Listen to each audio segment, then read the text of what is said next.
Yo, yo, yo. It's Friday, baby. It's Friday. Yeah. What we always grinding for. What's up, peeps? What it do? Goodness gracious. Okay, we're good now. We're good. What's up, guys? Good day. Good day. What's going on?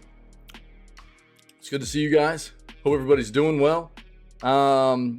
We've got obviously a video gaming news lined up for this morning, first thing, August 25th. And then we will be diving into day two, full day, first full day, but it'll be considered day two of our play of Blasphemous 2. It feels so good to be playing another Blasphemous game. Let me tell you what, man. Felt great just to be diving in there yesterday for the last half of the stream day, man, after the game released and everything. Blasphemous is some good stuff if you like Metroidvanias. Yeah. Yeah. Yeah. Yeah. Yeah. Yeah, Tinwin. Yeah, I've already looked at reviews, dude. Yeah, I'm going to talk about it this morning. So I've already looked at reviews, man, and it'll quite possibly be a game I end up playing after I finish Blasphemous. Yep. I've got too many other games going on at the same time, so I still need to finish Grounded. I've got Fallout New Vegas going on right now. I've never been a real big fan of streaming too many games at the same time, so I've got too much going on, man. But I mean, this is what I wanted to see. You know, this is good news coming out of From Software. You know, and what's up, buddy? It's good to see you, dude. Happy Friday. Yeah. So. This was something that I needed to see from Software. You know, it's as we've talked about before, I was pretty disappointed with the release of Elden Ring, and while I don't think that this is quite as elaborate of a game, you know, it's still, I think, a test of what they're going to be doing with releasing their games across multiple platforms, and especially PC for me, and making sure that a game's going to feel optimized and ready to go across all platforms that they release on, which we want from all developers, right? Yeah. I think so too. But look, man, it's a good sign. You know what I mean? It's a good sign. It's definitely not as involved as the development process behind something like Elden Ring. But Elden Ring, dude, was an absolutely... The fact that it was so obviously a port of their console version of the game, I think is what was really, really difficult for me to swallow. You could just tell that, you know, they didn't take the time to optimize that game for PC performance-wise. A lot of the menu stuff. There was so much about that game that it was like, this was built for a console. They didn't optimize this for PC almost at all, you know. Yo, Davey, what's up? But, I mean, this is what I want to see. Progression, whatever the game may be. You know what I mean? And so, hopefully this is a show of what's to come from Software with their PC releases moving forward. But we'll talk about it, dude. We'll talk about it. I've already got it up in the tabs here. It's the first thing I pulled up this morning, so.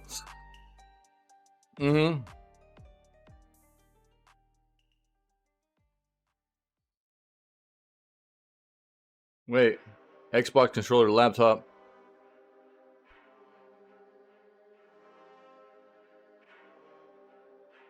I spent like 20 minutes deciding my own decal. Oh no, dude! If it's that elaborate, can you just like import images and stuff? Can you do that? Yo, Davey, Xbox controllers are really pretty seamless with their integration in Windows because they're both Microsoft, dog. Microsoft has been good about that for a long time.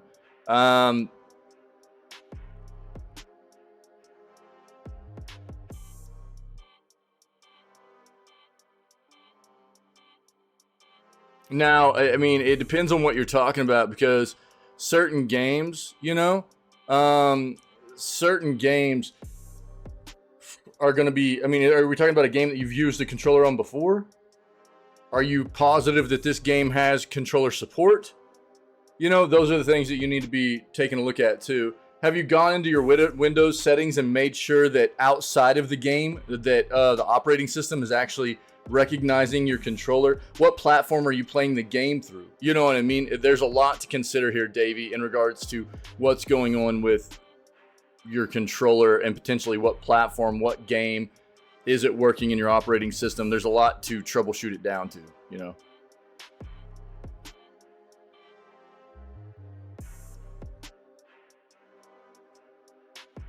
Nice, Timwin. That's awesome, dude. That's awesome. Cool, man. Yeah, so I've already got that up there. So let's go ahead and, again, we'll be playing Blasphemous 2 all day. Really stoked. Timwin, did you even sleep last night, dude? Did you even sleep, bro? You just played Blasphemous 2 all the way up until Armored Core released, and then it was Armored Core. And well, that's what I'm saying, Dave. Well, I mean, here's the thing, man. Like I said, Xbox controllers are really seamlessly integrated for use with Windows as well. And so that's what leads me to believe, I mean, it is potentially an issue with maybe the platform you're playing on, or which if it's Steam, Steam's really good with controller integration as well, but it doesn't mean it's not. But the game itself could be anything. But your first step, I'll tell you this, anytime you have a controller that you know has worked in games before for you for PC and it's not working in a game now, you need to check your Windows settings for input devices, find that controller, and see if that controller is actually functioning correctly in your operating system. Because if your operating system isn't detecting it and it's not functioning in your operating system, then obviously it's not going to function in your game. But that's probably going to be one of your first steps.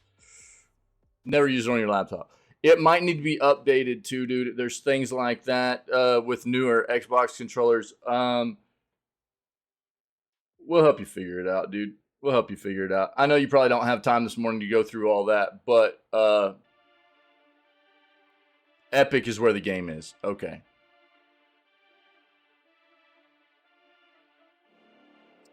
Yeah. If you send me a DM on Discord, or if you just put a message on Discord in the main channel asking somebody to help you with finding that, then somebody will get back to you, or I'll get back to you. I just don't have time to go through the entire spiel right now while we're trying to do the news and everything. All right, buddy. Let's go ahead and do this, man. Let's get into the news segment. Cool. Let's go.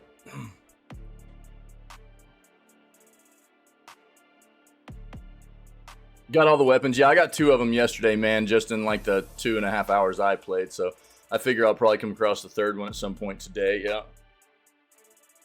I think it's kind of cool how they incorporated the weapons into different mechanics of the Metroidvania aspect of the game, of needing to get around and everything. You know what I mean? So Davey, just so you know, a controller is the same thing as like any other input device in your PC. So like a printer or anything like that, scanner or whatever, a controller will be there. Your like anything like that, you know, if you have like cameras or microphones or things of that nature, you can find them in your input. It's in like the Windows settings in your input devices, and device manager, I think, is actually where it's still called device manager. I think you just go in there and you have to find that controller and open up and check the settings on it and everything. And you can like actually go into the settings, check the joysticks and see if they're working correctly, stuff like that. Check the button taps to make sure they're working correctly, all that stuff, if you find that in the menu. But if you need dedicated instructions on how to get to it and everything, just hit main channel of Discord or send me a DM and I'll get to you later.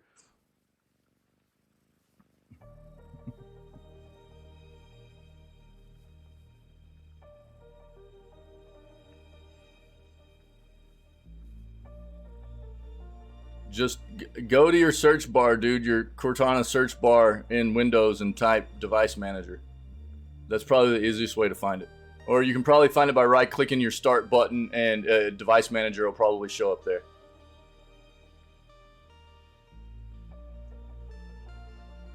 That's as far as I'm going to go. You know, this isn't. I just want to get into the news, dude. I do want to help, but I don't like to get too into troubleshooting stuff while I'm focused on doing other things. But I will absolutely help if you send me like a DM on Discord later on, or just put something in the Discord. You know what I'm saying?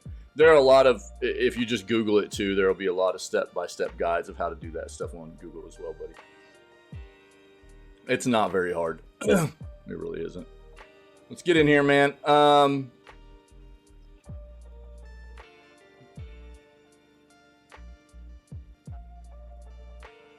We talked about this a little bit yesterday.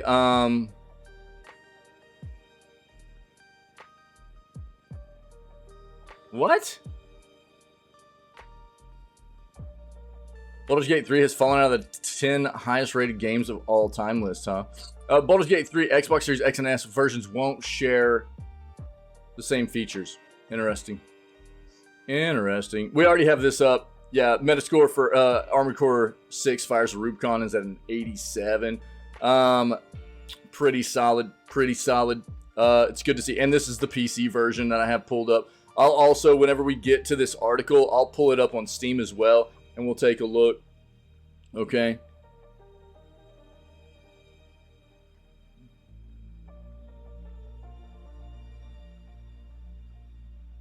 PlayStation Plus free games for September already causing arguments. I guess I should kill out this. Let's pause this music. How about that? Let's pause that out. All right. All right. All right. There we go.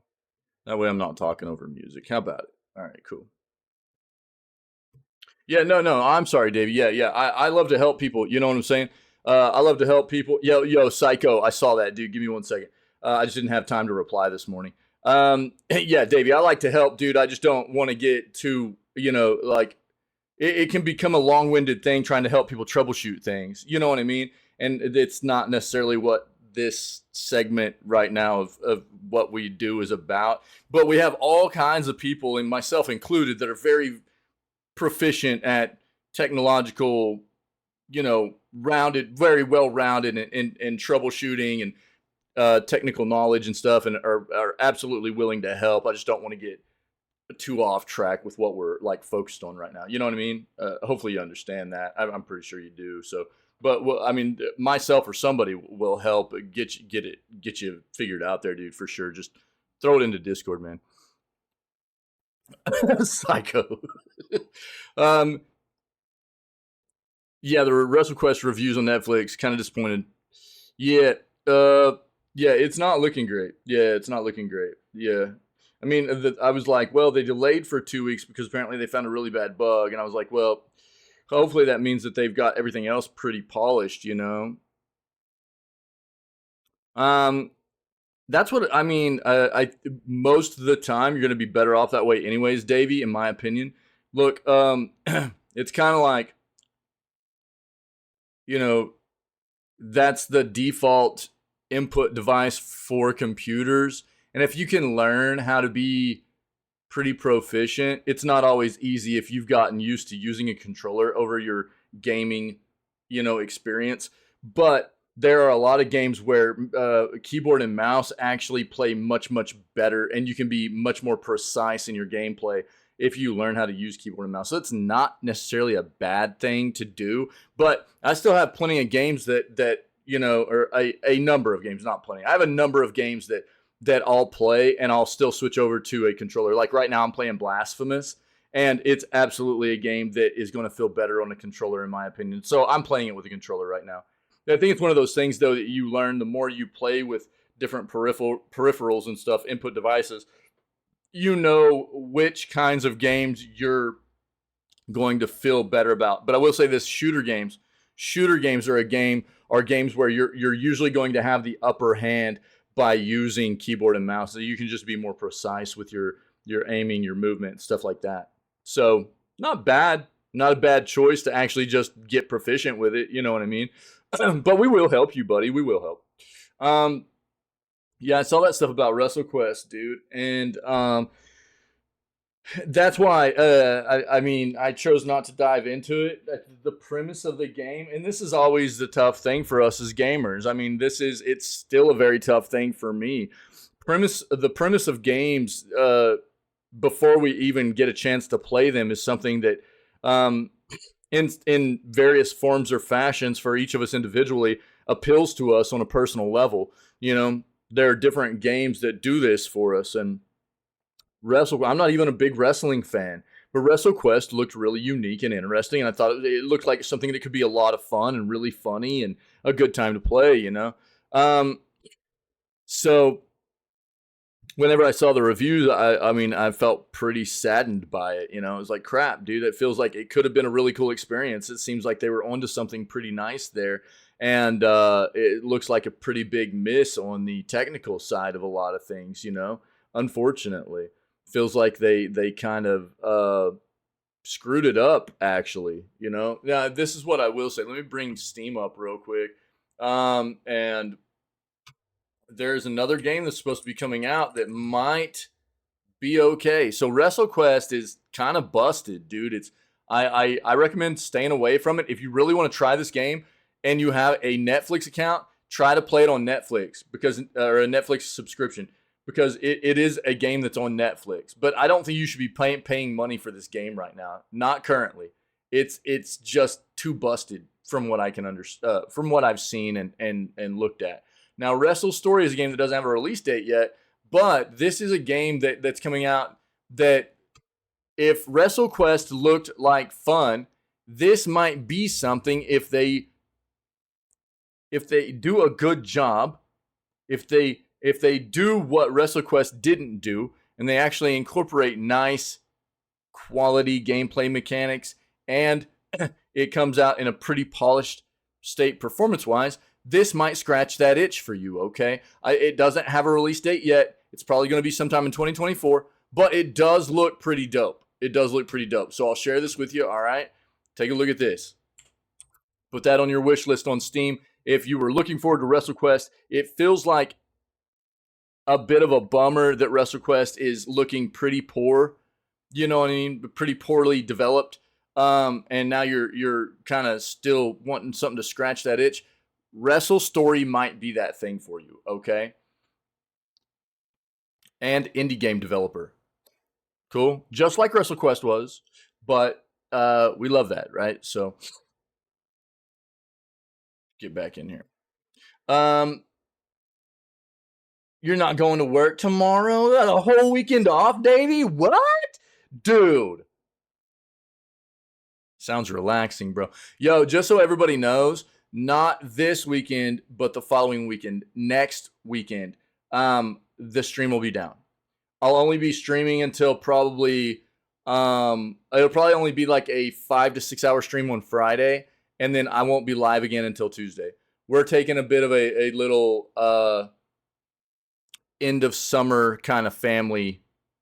We're doing a little end of summer family thing. So I'm gonna take a few days off from streaming, spend some time with the family to enjoy the end of summer here, and just want everybody to be well aware that we're a week away from that popping off. Okay, so I won't take next Wednesday off though because of that. Okay, so normally I take Wednesdays off. I won't do that next week.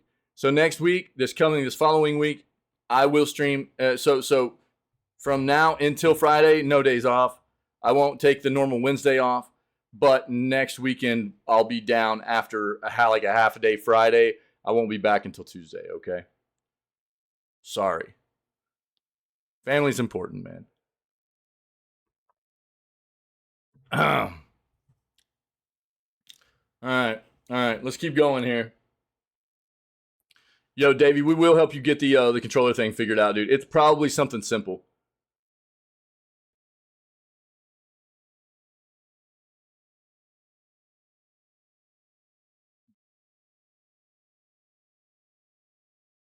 GeForce now has 19 Xbox Game Pass titles confirmed. PlayStation just made a new acquisition. And Timwin, what'd you say about sleeping, dude? Played 6 hours of Blasphemous 2, got all the weapons. But yeah, did you even sleep last night though, dog?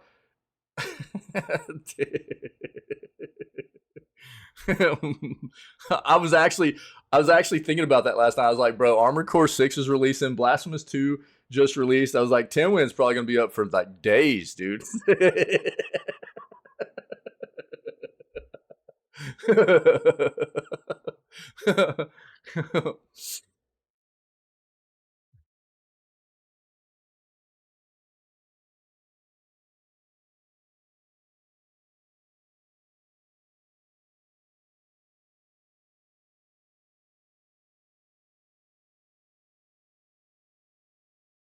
I'm actually glad. Fewer critics have reviewed Madden NFL 24 than prior year's games. I'm not going to dive into this article, but I mean, is there any point in critics continuing to review a game that is basically the same exact game that gets released every single year? If I was a critic, I would go, yo, you want to know what Madden NFL 24 is like? Go look at like the past 5 years of Madden reviews. It'll be about the same thing, maybe even a little worse, because it's literally what it is. This is what EA does. It's not like they work on making a new version of the game, really. All they really focus on is changing out the year to the next year, getting rid of the players that aren't playing this year, pulling in the new players, creating the new players that are going to play this year, and making sure that everybody is as focused as possible on their Ultimate Team stuff, so they make even more money off their on top of their AAA price tag they throw on these games. EA sucks like this, dude. So I mean, why would anybody need to keep reviewing these games that aren't any different year on end? You know what I mean? Each new iteration, there's nothing really different about them. You can look at like Madden NFL 24 and go back and look at like half a decade ago of Madden. It looks like the same exact game. It doesn't look any different, you know? So I don't know. Look, everything you need to know about Starfield is that, from what I understand, preload's already started. Starfield, if you bought into a version that is early access, you'll be able to start playing on September 1st. Base game edition is accessible on September 6th. We're talking about an Xbox version that is roughly 122 to 125 gigabytes, I think. So you should plan on having at least 135 to 140 gigs of free space for the digital version of that game. And on PC, it's even bigger. I think the game is closer to like 140 gigs on PC. So you should consider having probably about 150 gigs of free space for this game. That's what you need to know about Starfield. Yeah. Yeah, absolutely, Psycho. Yeah, no doubt, dude. Yep. We talked about this yesterday. There's about 220 games that are at risk of being lost to in the nothingness of not being preserved for video gaming history when the Xbox 360 store shuts down next July of 2024. Phil Spencer is sounding very committed to trying to find ways to preserve those games for the video gaming industry and world. Whether it be on an Xbox console or PC or some other platform, whatever, that's kind of the way he sounds like. Look, I mean, I'll say this about Xbox. The thing that actually, one of the biggest things that makes Xbox appeal to me as a gamer is Phil Spencer. Phil Spencer seems like a gamer to me. He's obviously a very business-minded individual, but Phil Spencer, first and foremost, comes off to me as a gamer. And it seems to me that I can relate to him quite often in a lot of his quotes and interviews and things like that. And that's something that I think some of these other, like Nintendo and PlayStation, I think they're missing a persona like this. I think they're missing somebody that other gamers can relate to. So I don't know. Phil has been quoted as saying, you know, we're trying to figure out a way to make sure these games aren't lost to in obscurity and just in the void of nothingness, and we're able to preserve them. But it's roughly 220 games at this point that are only accessible on the digital store of Xbox 360. And again, it's going to be shutting down in a little less than a year now. So, one second.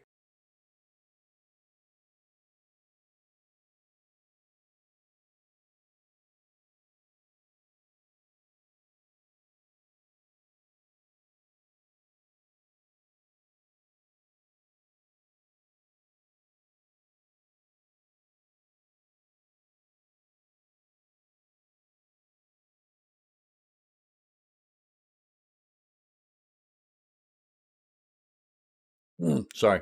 So we'll see what happens. We'll see what happens with this, and hopefully they're able to figure out a way. If I was going to trust anybody saying something like this right now, a leader in the console side of the industry, I mean, it would be Phil Spencer. I mean, I really do feel like that he has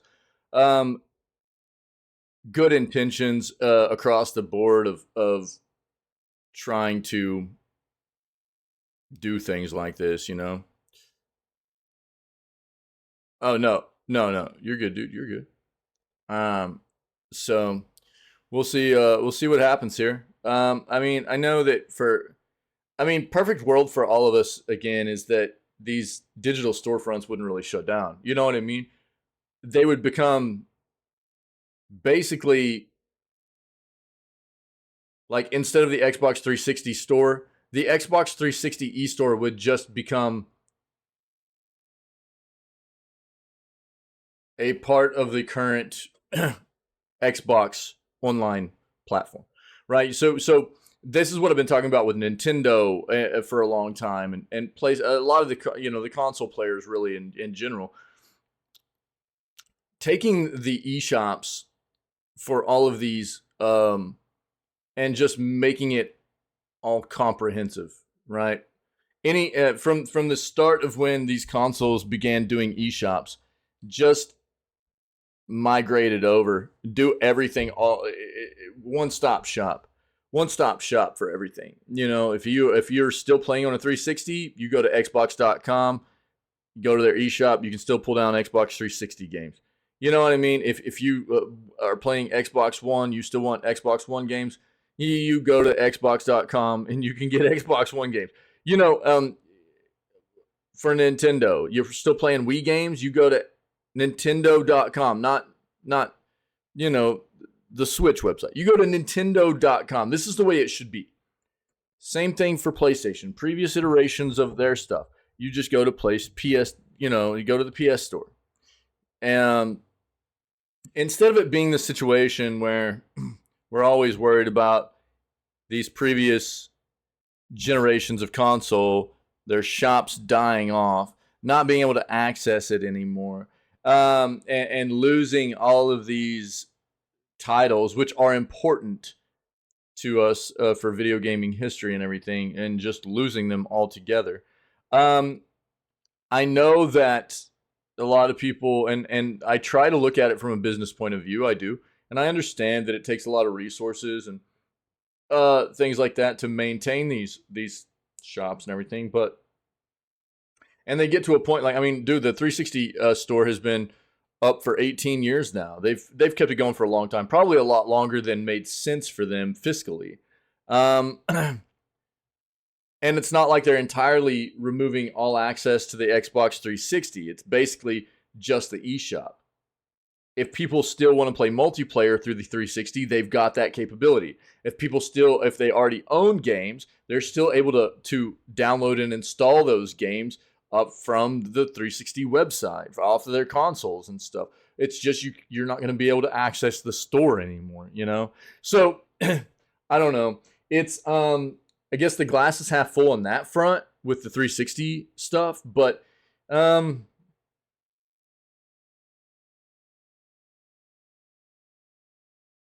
again, I mean, I think this is,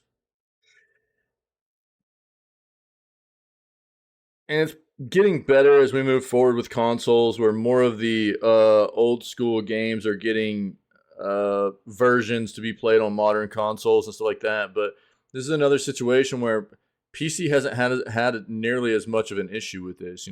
PC games have continued to be updated to perform on more modern hardware and platforms and stuff like that. And we don't deal with as much loss on that front, you know? Exactly, Davey. Yeah, I've touched on that quite a bit. I'll talk about it in just a second, dude. So, I don't know. I think consoles definitely need to find a way to be better. I think that they need to be all inclusive for all of their eShop stuff. It just needs to be one site for them. All of these consoles, Nintendo.com, eShop, you can get any digital game they've ever had for any console you might still be playing. You know what I mean? Same thing for Xbox, same thing for PlayStation. That's the way it should be. But instead, we end up dealing with these situations where for them as a business, it doesn't make sense. So they shut it down, and it feels bad for us as gaming enthusiasts, you know? I don't know what the answer is. So I try to see both sides of it. Yeah, so Netflix is working on trying to roll out more tech for allowing people to play on TVs, other devices, things like that. But I've been kind of griping at Netflix for a while about this. For where Netflix is trying to go with their gaming venture and it being such a high priority for them, I have for a few months now felt like they're getting behind the ball here with only giving people access to their games through their mobile applications. Now, they do have a beta version of some stuff rolling out where basically there's like a Netflix controller app that you can download on your phone or your mobile device or tablet or whatever, and it'll kind of like turn your device into a controller to be attached or connected to your TV so that your TV can play the Netflix games and everything too. There's things like this rolling out, but they're still behind the game. There needs to be, if you have a Netflix subscription and you want to play their games, you should be able to bring up a browser and play them. You should be able to, if you have a console, load up Netflix gaming and play Netflix games on consoles. You know what I mean? It needs to be a very fleshed out process for them, and they haven't gotten it to that point yet. Yeah, there's no desktop application for Netflix gaming, or even, I mean, you should be able to just pull up the Netflix app as a desktop application and go into the gaming side, and it should load up like Netflix games or whatever. However, they want to roll that out. In my opinion, it should have been there for a while now already. Apparently, they're working on it. They're trying to get it sorted, and they've got beta versions of some stuff rolling out, but not on the same front of what I would like to see necessarily. But I guess progress is progress. But yeah, dude, it's a bit of a turnoff. It's a bit of a turnoff. So that's about the only way, really, right now that you can access their games is through like a mobile device. Their mobile applications. Now, you might be able to emulate that through something like BlueStacks, you know. Now, Psycho, I've already hit on it, and that's what I was just talking about. So you're saying no TV option, no PC option. There is, look, check this. I'll let you read about it.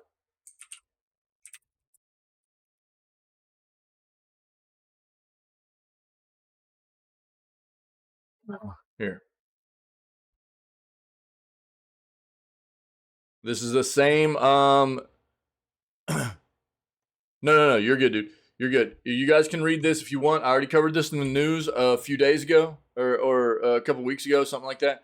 And this is something that's rolling out. Okay, so if you want to hit on this, check it out. Netflix is launching a game controller app for playing games on your TV. So they're trying to get it to where their games are more accessible. Okay, so read into that if you're interested. But it's not here yet. It's not here yet, really. It's not.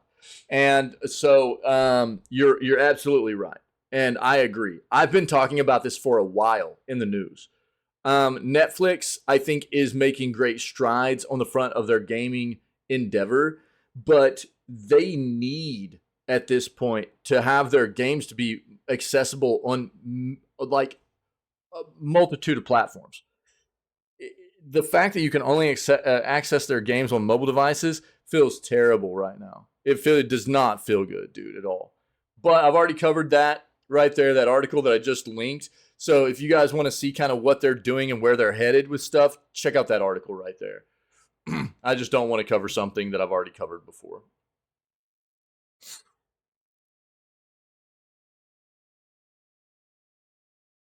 In depth, anyways. In depth. I don't mind like touching on it like we just did, but I just don't want to go into heavy detail. I kind of TLDR'd it. That's normally what I'll try to do.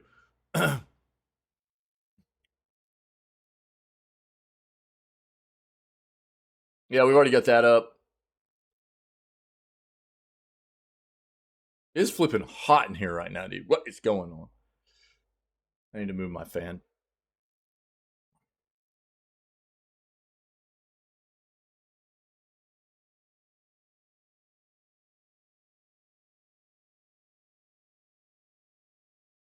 Well, yeah, of course they are. So, yeah, okay. So, I mean, there's no point in diving into this article, but if you don't know what Dreadwolf is, that's the next Dragon's Age game. Okay. So, obviously, you know, I almost said a Bioshock game, BioWare. So, this is the next game they are focused on releasing, and any kinds of delays that happen for Dreadwolf are obviously going to impact the next Mass Effect game, because that'll be a game that follows this up in some form or fashion. And so the longer it takes them to get Dreadwolf done, the longer it's going to take them to get focused on anything that might be coming next for Mass Effect. That's just logical, you know? Ooh, Phasmophobia's console launch delayed by office fire. Brutal.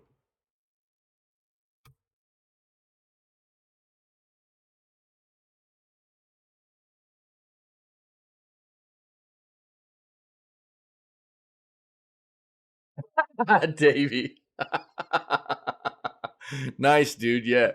Yeah, I saw it on my Netflix app too, but I was just so turned off by the reviews I've seen and everything. And yo, hey, Psycho, I appreciate you sending those reviews to me on Discord. I'm sorry, I just saw it this morning, bro, and I was just I didn't have time to respond or anything, man. So yeah.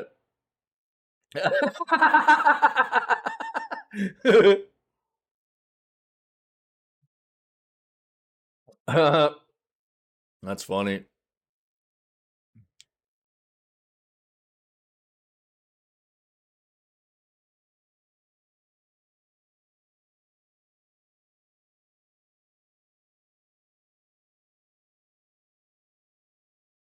Looks like Excite Bike 64 is revving up for Nintendo Switch Online next week. We've already heard there is probably going to be, at least there's rumor talk that a Nintendo Direct will be happening sometime in September. So we'll have to pay attention and see if we get a Nintendo Direct popping off sometime in September. Okay. Excite Bike, I know, dude. Woot woot, dude. Yeah.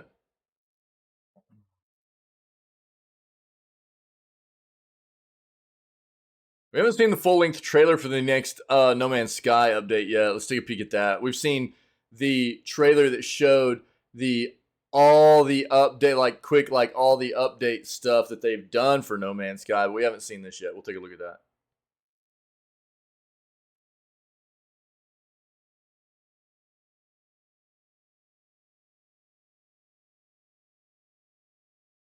I mean, I would agree. It is kind of weird that Todd Howard is talking about retirement since he doesn't age. Pretty sure he's a vampire. It just works.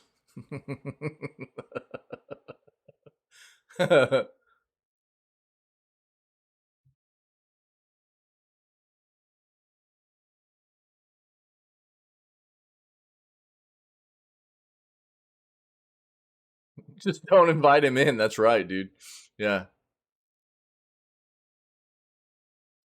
Yeah, we've seen enough about Star Wars Outlaw right now. I'm not going to dive into that. Cheap PC gaming bundle includes 2 Harvest Moon games. Ooh. Harvest Moon games are bangers. They're literally what basically Stardew Valley is like a souped up version of Harvest Moon games. I played the crap out of Harvest Moon, dude, on Super Nintendo back in the day as a youngster.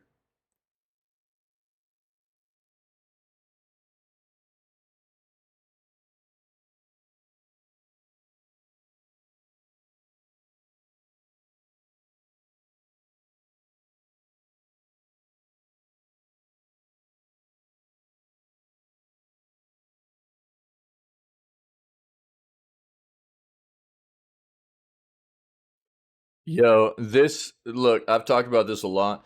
Video games associated with better cognitive performance in children, it literally improves cognitive functioning in all humans. It doesn't matter your age. You can take people that have never played games in their life and they can be middle aged, and you can make them play like RTS games for roughly an hour to 2 hours, about 4 to 5 days a week, and it significantly improves their cognitive functioning in numerous areas. And it's pretty impressive, really. So there's been research on this front for a very long time, and they're continuing to do like more specific research and things like that about where video games and its specific genres, and it's things that make you think, puzzles, um strategy games that are about like managing a lot of different things at the same time and stuff like that. It is good. It's good for your brain, dude. It really is.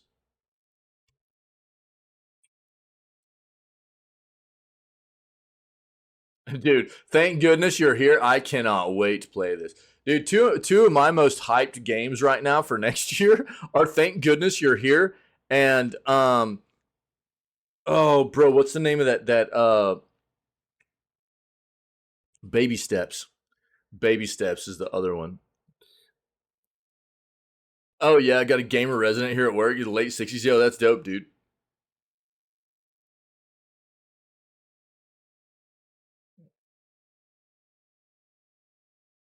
Oh yeah, that's cool, Psycho. Nice, dude. Nice. That's funny, dude. Nice. I like that.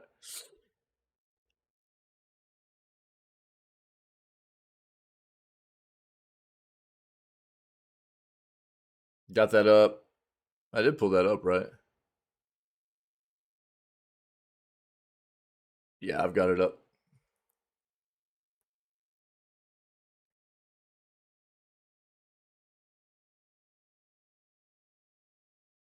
Gears of War is now getting a video game adaptation, or a not a video game. The video game Gears of War is getting an adaptation into a Netflix show or movie. All right, so we'll see how that goes. We'll see. We will talk about Armored Core for sure. I'm a poet.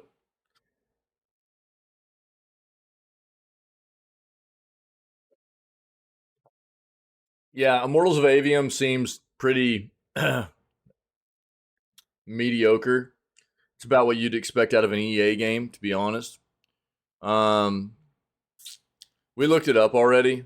We can pull up reviews on it again, or I'll show you real quick. Actually, um,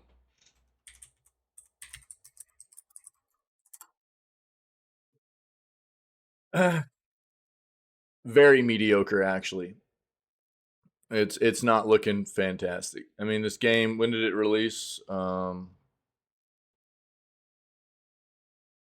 I mean, and to be fair, I mean, this is about what I expected. I'll put it up on Steam as well so we can compare real quick. But so these are the PC scores. Um, yeah. Oh, hey, dude. I feel the same way. Look, this is I say this all the time. EA is inevitably going to occasionally release a decent title here and there, one that stands out, and it's because their umbrella is just way too big. They have so many subsidiaries. They've got so many studios underneath their branding. They publish so many games. You know, and it's their name is going to inevitably going to be attached to a game occasionally that stands out as a pretty solid title. But it absolutely doesn't come close to outweighing how many titles they have that are actually mediocre to subpar. You know, they have so many crap games, really. And Immortals of Avium, I mean, I didn't expect much out of this. And so, therefore, I mean, I guess it's about what I expected, man. High 60s to low 70s is kind of what I was expecting out of it. And here we are. Yeah. Now, I mean, and let me, I say this quite often about reviews, right? And to be fair, this is not a large review. 7 critic reviews, 6 user ratings right now. This is not a large quantity of review data, right? You want more than this. You want more of this to make sure you got a real nice solid baseline, which is why I'll pull it up on Steam in a moment too. But usually the reason reviews are good because it does give you a baseline understanding of probably what you will expect in a game. It'll vary a little bit according to your own personal preferences and stuff, right? Thanks, man. Feeling real corny. But, you know, I mean, reviews are good for this point for us, right? I mean, it gives us an idea of what to expect out of a game. Might not be exactly what we'll expect on a personal level, but it does give us a nice baseline usually. We need more on this front. That's not a lot of reviews, but it's at least a start, right? So let's go look at Immortals of Avium real quick.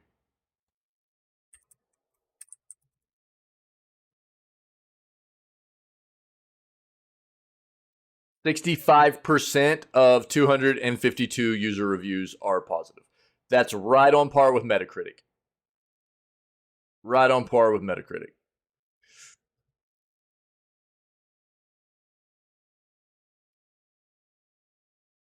It's looking meh. You know, this is what I'll say to people. It is an Electronic Arts published game. So what this means is that in about 6 months, this game will hit EA Play.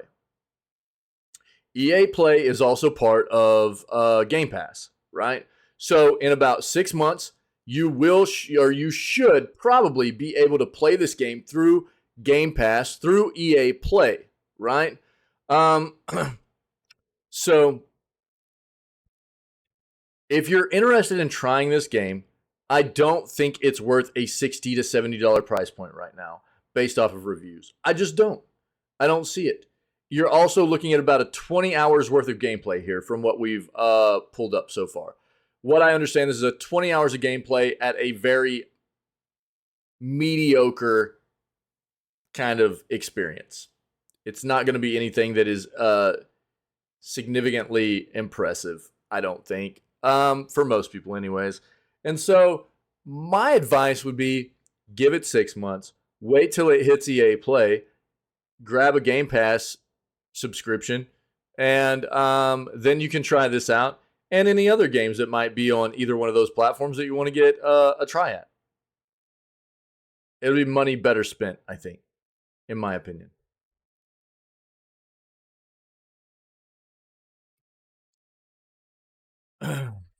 I so want to be a game tester. Yeah. I think this is the thing that I think would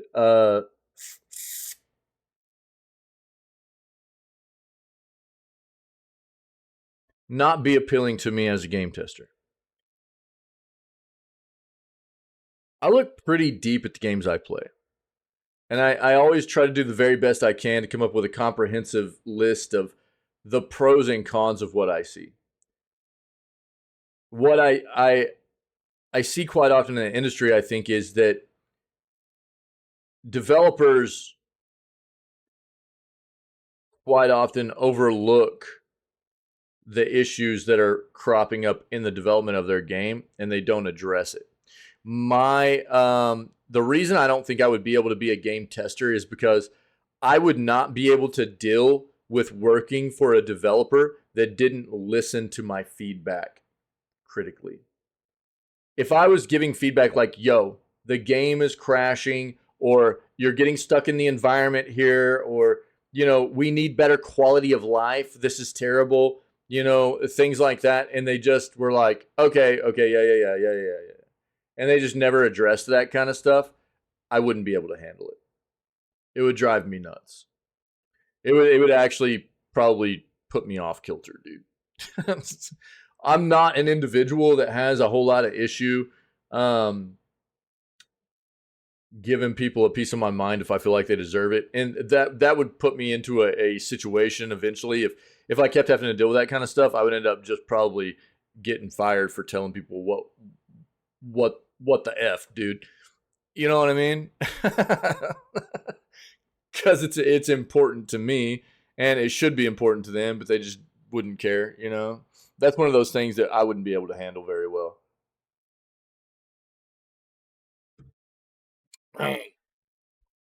Not that I would expect all feedback to be taken and but it feels like there are, I think, a lot of occasions in the development industry where feedback is probably sloughed off and not taken seriously, and we get these crap games, you know what I mean? So I don't know. That's one of those things that I wouldn't be able to deal with very well.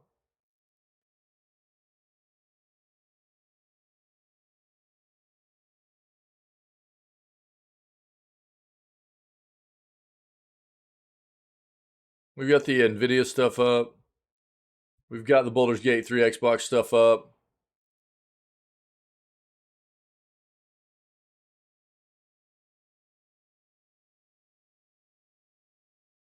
Certain Affinity has announced an original FPS codenamed Loro. Yo, is random mote not popping off still, dude? I need to test something. I got. It doesn't look like it, dude.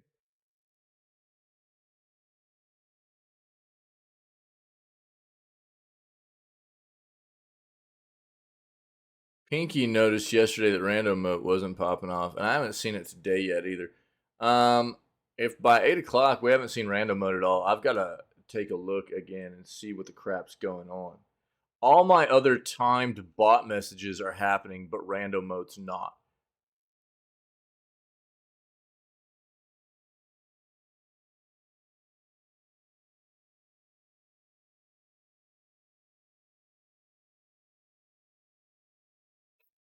I gotta take by 8 o'clock. If it doesn't pop off, I gotta see what's going on.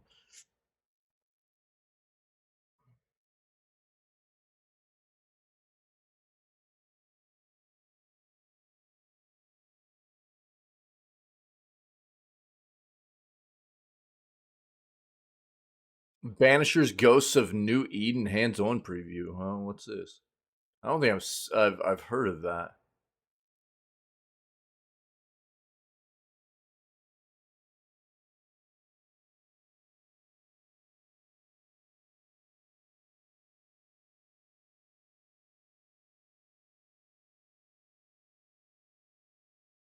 God of War Ragnarok expansion in development. An insider is saying.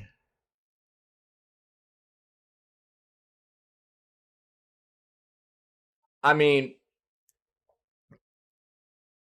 that wouldn't be a bad thing, really. I mean, we're looking at roughly, if we're to understand the time frame or to go off of what the amount of time that we had between the release of 2018's God of War and Ragnarok, we're talking 4 years before releases, or in between releases. And, I would rather see a game like God of War release every 3 to 4 years than release in a fashion of like Assassin's Creed. So I'm fine with that. Let me get a bit hyped about it. Make sure the game is of the utmost quality. And I think that Sony Santa Monica Studios absolutely just nails these games. I haven't played Ragnarok yet. 2018's was fantastic. From what I understand, Ragnarok is right up there close to it, but I mean, I guess it could it would kind of make sense for them to be like, yo, in the middle of the releases of these, like maybe every 2 years we do an expansion for the one that's current, you know? That could make sense. So like last year we got Ragnarok. Next year we'll get its expansion. 2 years later we'll get the new God of War. You know, then 2 years after that, an expansion for that. 2 years after that, new God of War. That could work, tiding people over a little bit. You know, we'll see. We'll see what happens. This is not official news though, and Gaming Bible can get wrecked. I hate that site, dude. They're so clickbaity, so I'm gonna stay away from it.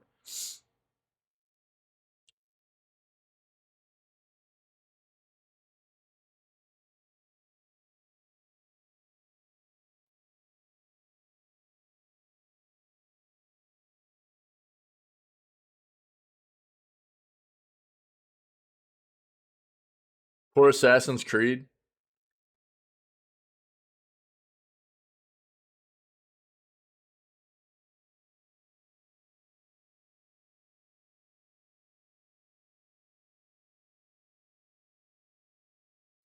PlayStation Productions website may be hinting at a medieval movie or show. It's not official, but at least we know that's kind of out there and something to keep our eyes open for.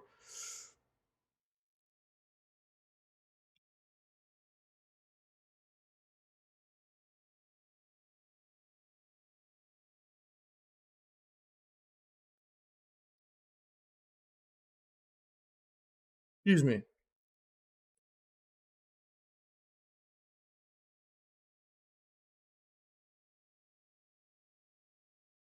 Sequel to popular Xbox Game Pass game getting day one release. Let's see what this is. All right, let's dive into these articles, man. Let's kick it off with. Do I still have that up? I think I still have that up. Yeah, yeah. Let's kick it off with some Armored Core news, dude. So I'll preface this with the fact that, like, you know, I'm hesitant on the front of From Software games because I was pretty turned off by the PC version of Elden Ring. It didn't perform very well. It was a lot of stuttering, a lot of frame drop. It was quite obvious in different indicators to me through things like the menus and stuff like that that it was a game that was very, very developed for console and then ported to PC before release. And for me, that feels bad as a a primarily PC gamer nowadays. You know, if a game's going to release on a platform, it should be optimized for that platform. And it didn't feel good on PC. I'm glad it felt good for most other platforms. And usually when a game is not optimized for PC, some people it plays well, some people it plays meh, and then other people can't hardly play it at all. And that's exactly what Elden Ring was. For me, I played through the entire game. It felt like a trudge because of the performance issues. And I didn't want to play Armored Core 6 on release because I got bit by From Software with the release of Elden Ring, I felt. So basically, that's the way I address developers and publishers. If I feel like they've kind of duped me a little bit in the past, I'm very cautious about buying into their products in a pre-order or day one release kind of stance until I see them do better moving forward. And while Armored Core obviously isn't the same magnitude or it's not nearly as elaborate, I don't think, of a game as you're going to find in Elden Ring, it's still a significant game nonetheless. And from what I understand so far, it is a much better, it's a very good PC release. It's apparently very polished. It plays really good. It's a good time. You can see right here the Metacritic score is an 87 of 28 scores so far, reviews. We don't have user scores yet. We won't get them until tomorrow, but we will go look at Steam as well, and we'll take a look at this, okay? So in my book, is there still a little bit of going to be some hesitance on my part in bigger games that come out from Software, that maybe like something like the next time an Elden Ring game drops, I'll still probably be a little bit hesitant on the front of buying in day one for something like PC until I'm sure they show me that they can make sure that game is optimized, for PC as well as other platforms. But this is at least a move in the right direction for me. So let's take a look at some of this and see how it's doing. And look, man, I love mech games. I've been hyped about this game for a long time. It feels actually really rough for me to not be playing this day one, which I've got Blasphemous 2 right now, so I'm not too off put. But the fact that this game is reviewing very well right now means that we might be playing this right after we finish Blasphemous 2, okay? I'm not going to read these 100s. I don't believe it. Perfect scores. I've never played a perfect game. Armored Core 6 is a game that delivers what it promises. It's fun, difficult, and satisfying throughout. With some conceptual errors in its design, it proposes a futuristic dystopian world far from the dark fantasy worlds that have made From Software get to where it is, but with a clear objective. Fires of Rubicon will be the Dark Souls of its saga, not because of its resemblance to this one, but because it has the same ambition. With a uniquely gameplay in its genre and an extraordinary setting, it has everything it needs to become a mass phenomenon. Nice. And 88. Interesting. A groundbreaking catalyst for popularizing mech action, while various considerations have been added to allow even beginners who haven't experienced the series to easily get started. It's important to not forget that it's still rooted in the Armored Core essence.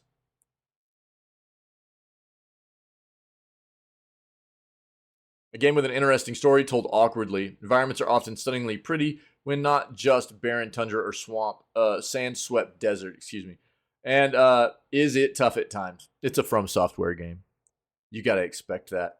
The AC series is one that rewards your ability to adapt and persevere in equal measure. To overcome its challenges, you have to learn its systems and soldier on in the face of inevitable defeat.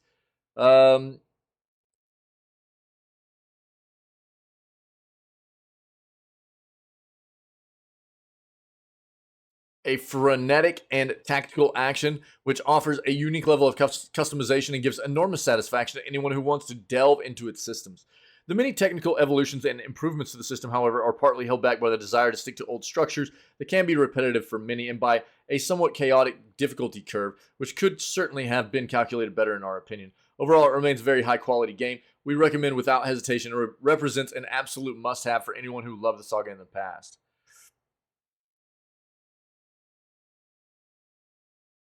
Feels a bit loose and never plays to its strengths in this review, VG247. Let's look at Steam real quick.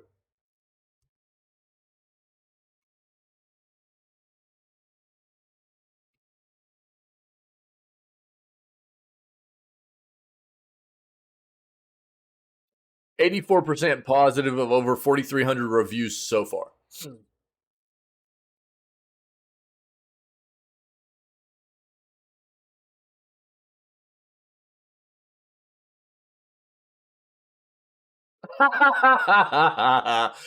Ultra wide owners rejoice. From Software has finally come around. Also, 120 frames per second is so nice.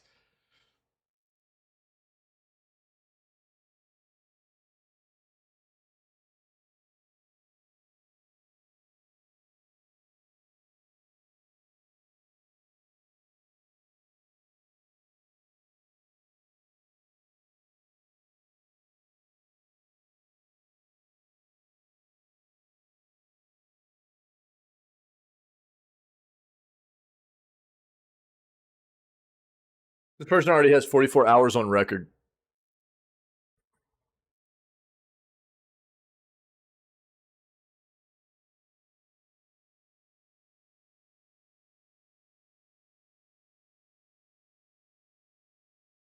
Armored Core 6 is everything I expected from a From Software game and even more. Being a newcomer to the Armored Core series, went into the game with a lot of hesitation and skepticism, but came out super, super impressed.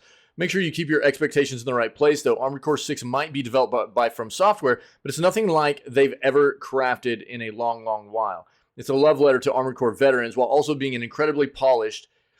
That is very, very important there to see from a PC player in a From Software game for me. Incredibly polished and fun mech action game for newcomers.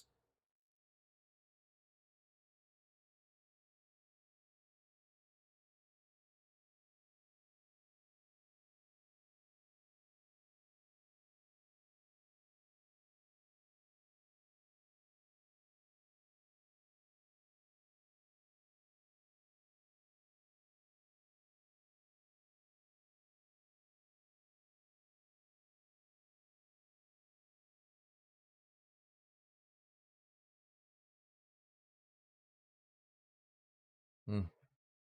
This is just they didn't really like the way the gameplay played out.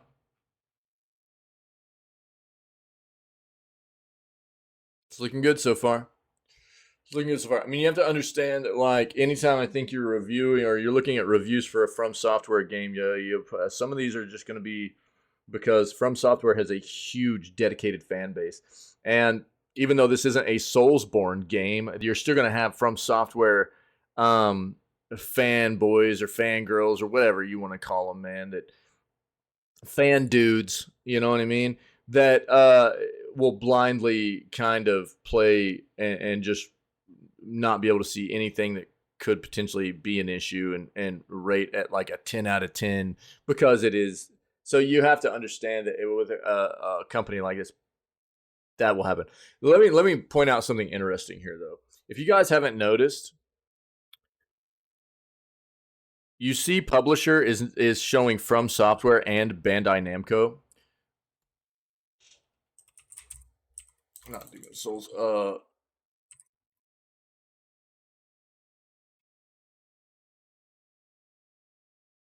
Okay, Dark Souls 3 was that way. I wanted to see is Dark Souls 2 that way? No. So this is something that has started changing, okay? I don't think it doesn't. Does it? Oh, it does show From Software on there as well. What about Dark Souls 1? So what I want to talk about here, Dark Souls 1 might be the same way. Yeah, it does. Okay, interesting. I wonder if they always showed like that. Here's the deal. The reason I just started noticing this is because um,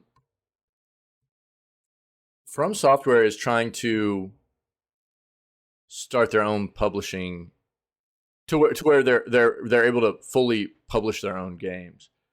Okay, all right, Psycho. Yeah, dude. Appreciate you, buddy. Have a good rest, man. Maybe we'll see you later. Um, so they basically Sony heavily invested in their company here recently, probably within the past year, I think. And basically, the reason they were talking about having all that money or wanting that investment was um, for From Software side is because they actually it sounds like they want to get out from under Bandai Namco as their dedicated publisher. They want to start publishing everything in house totally for themselves, which is why I've started looking at this. And I don't know if Bandai and From have always been labeled as both the publishers on their games, but that's why I wanted to just kind of like look at this and make a note of it. But on the side of Sony, the reason they wanted to invest in From Software is so that they can kind of be in bed with them to an extent, if you will, and because Sony is an entertainment corporation, right, all the way around, whether it be for making entertainment hardware. It's not just for that. It's not just for the PS exclusive stuff. They want to start doing adaptations. Sony wants to start doing adaptations of the games in a movie realm and a show realm. So it's that's going to play into it, the PS exclusive side of it, you know what I mean? Which has happened previously, obviously, Demon Souls and the Bloodborne stuff, so it's not like they haven't had this relationship in the past. But Sony felt like investing with them was going to be something that would put them in a better position relationship wise to be able to make these adaptations into the other realms of entertainment, so it's going to be interesting to see how this moves forward on both fronts. Well, yeah, absolutely, absolutely. But I mean, that I think that we'll see what happens with um, when and if and when From Software actually does convert over to solely self-publishing and getting away from Bandai, because that apparently is something that's very important to them. Not that Bandai has been good for them over the years, but it's always going to be better to outright own the licensing for all your own games, publishing wise too, right? And so that will we'll just have to wait and see when and if that happens, and what comes of the whole Sony side of it as well. Not just, and Timwin brings up a good point. Yeah, I mean the exclusivity side of it for because From Software is a top tier game developer, right? I mean, there aren't a whole lot of other developers in the gaming industry currently in the history of gaming that are of this stature and have the fan base that something like From Software does. So having exclusivity to that platform is a huge deal for a platform like Sony and PlayStation. But then also on the other front of it, getting adaptations of something like Elden Ring or things like that done, which we already know that there's an Elden Ring anime kind of coming to Netflix, but as far as like maybe like more live action stuff like that, I think that it would probably be Sony that does that kind of thing, but we'll see what happens. But if I remember, I mean, it was a pretty significant investment. I don't remember the numbers behind it exactly. You could look it up if you wanted, but it was a pretty significant amount of investment that Sony put into From Software. And I think it was roughly a year to a year and a half ago.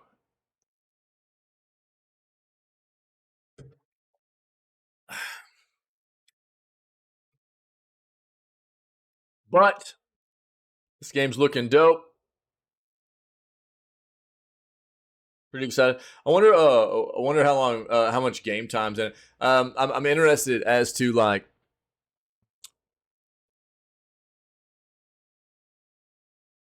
how long to beat and replayability.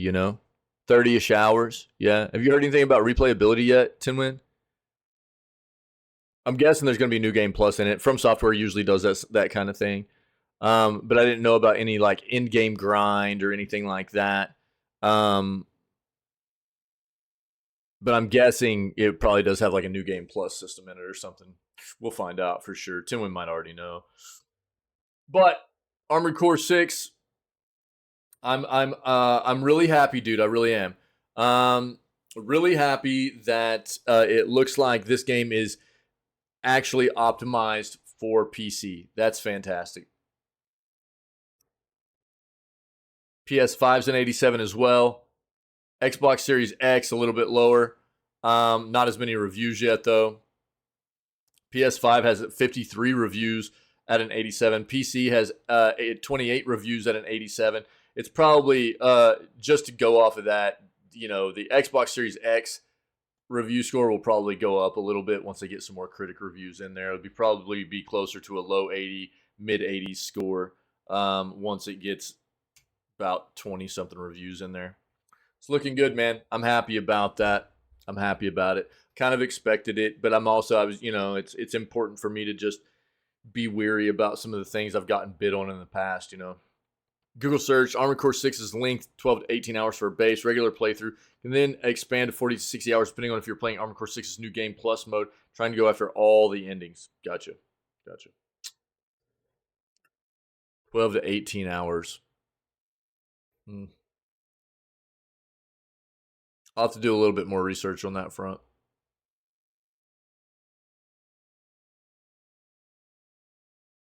Are they doing any kind of PvP in that game? Do you know? I haven't really looked into that, but I was just thinking about it. A lot of times From Software will put some kind of PvP in there and stuff. Have they said anything about that? I haven't really heard anything.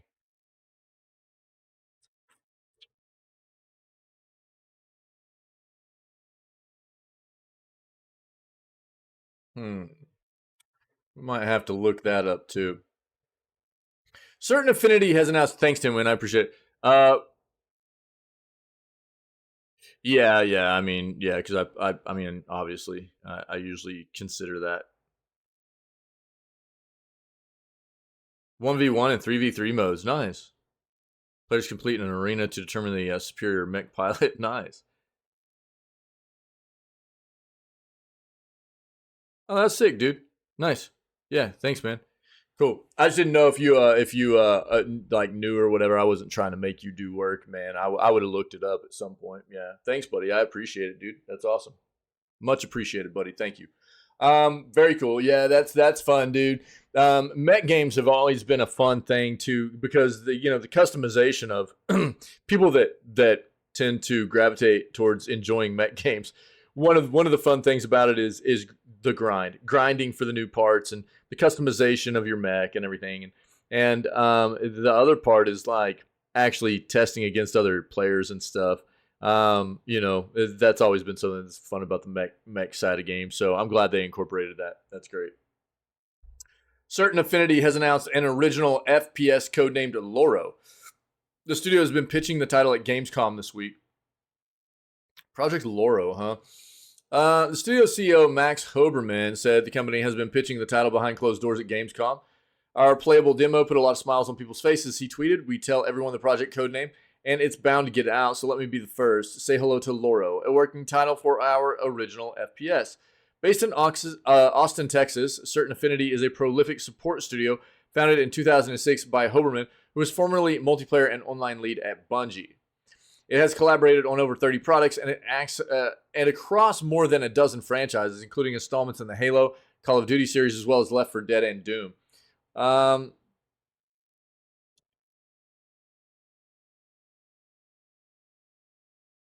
In 2021, Certain Affinity said it had signed an agreement to lead development on an original IP, which Hoberman called its most ambitious title to date. It was later claimed the studio was working on a Monster Hunter-style co-op title for Xbox Game Studios.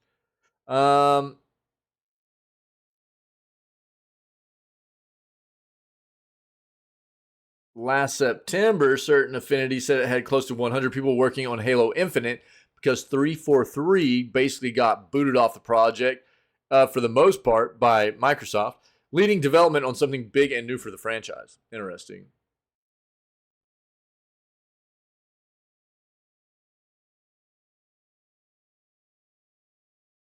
I wonder if we can find any kind of here, hold on.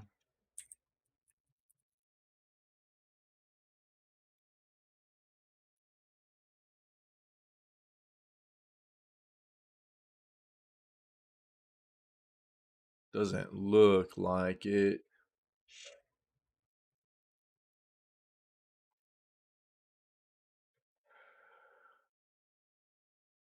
What if they have a website for it?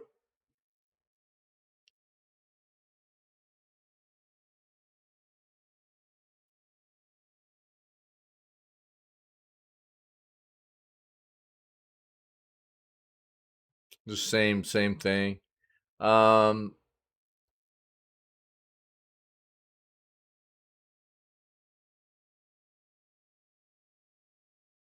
I don't think anybody has any video of it yet. Doesn't look like.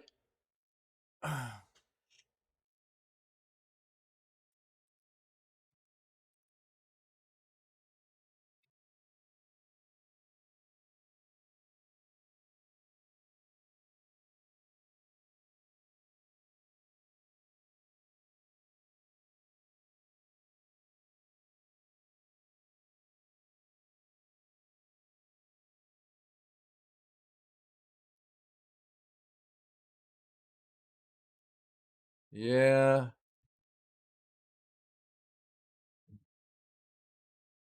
they list Loro in here. Doesn't look like it. Well, we'll have to keep our eyes open for that one. Doesn't look like I can really find much on it at this point visually. So,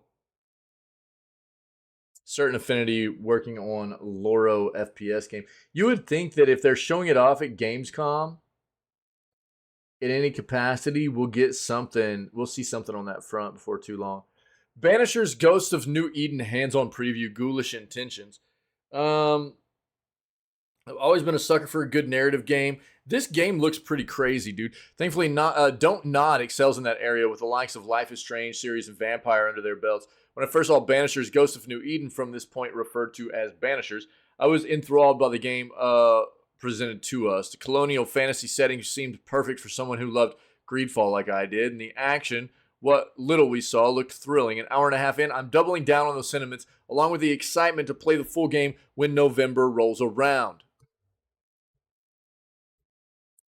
You guys have not seen this yet. It does look pretty dope, dude. Life to the living, death to the dead.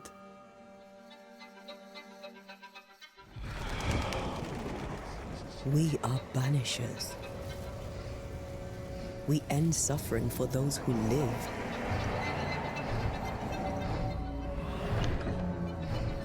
We bring closure to those who don't. I want us back, Red. I want revenge on what killed me. I want to live.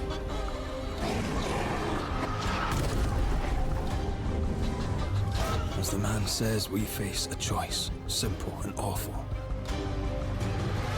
I banish you. Death to the dead. Do we kill?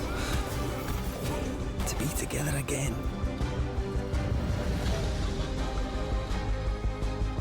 Or do we part forever? Come out, wherever you are. Come on, show yourself. Red. Every bloody time.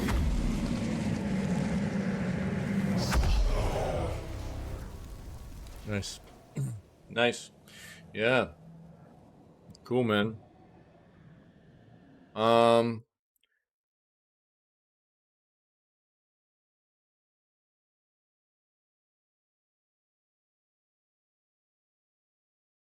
Interactions between Red and Antia still a show, both in the banter between them and how the game uses their respective talents. Antia was a banisher before, and now that she's a ghost, she still manages to be as productive. As you walk around, she will draw Red's attention to things, engage in dialogue, even use her abilities to help you cross large gaps, done by swapping characters as you play, which seems to involve her possessing Red. When you face the territorial ghouls that wish to cause you harm, it'll take both of your abilities to get rid of them. Red will engage in pretty normal affair for a third-person hack and slash with a light and heavy sword attack, a musket for a slower long-range attack, and your normal block parry combo. Also a banish ability and a special from a quick building gauge that will inflict a devastating strike to your enemy, assuming they're a low enough level for you to rid them from the battlefield completely. Things deviate in a big way when you bring in Antia, as she punches, expels an ethereal blast, and lands a teleporting rush attack with a aplomb. What's interesting about Antia is she's not a permanent figure. Every attack drains her health meter, requiring Red to return and land more blows to build it back up in order to swap again. It's a cool and seamless system, something that differentiates it from other games in the genre. Didn't get a great look at the menus, but there's to be several options and a skill tree that will allow you to gain new abilities as well, something to look forward to in the future. So it's got RPG elements to it in that aspect of building talent trees and stuff. Specters are no joke, meaning enemies, although it will depend on the difficulty you play on.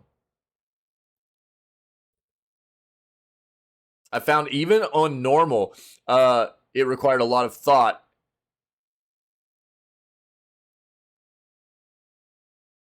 Almost employing a Dark Souls kind of health potion system kind of throws you off, especially if you're in a tough spot with no potions.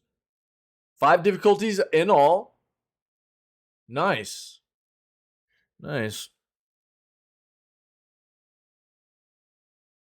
What's neat about the enemies you fight is how they decide to engage you. Sometimes it's as simple as beating up Casper as soon as it appears.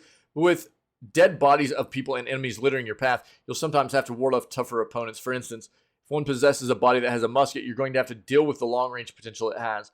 Even once you beat that variant, it only expels the spirit back into the world, requiring you to finish it off once and for all. Paying attention to your surroundings will pay off, because you can see when an apparition is planning on a possession.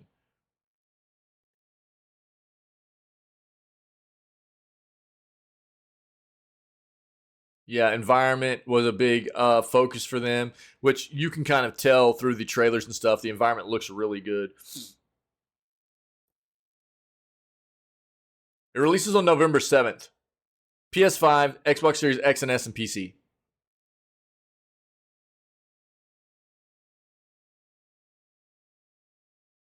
I'm actually going to annotate this on our schedule real quick. I need to update the schedule a little bit too. I've been so flipping busy with live stuff here lately, man.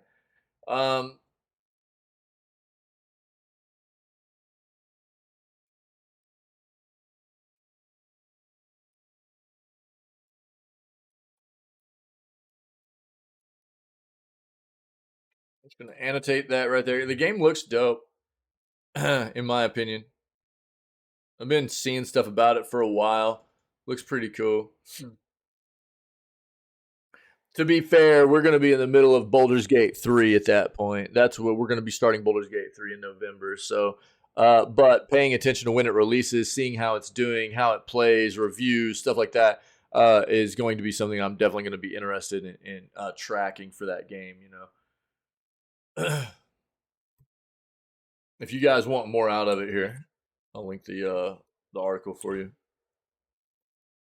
Sequel to popular Xbox Game Pass game getting day one release.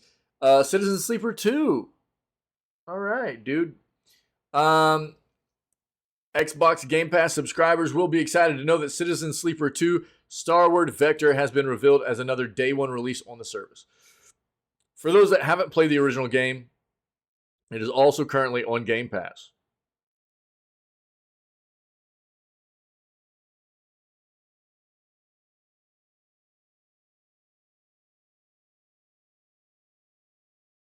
Another big game that you could try right now, Texas Chainsaw Massacre. Sea of Stars hits in 4 days on the 29th. Starfield hits on the 6th, right? And now Citizen Sleeper 2 will be hitting there as well. What day did they say?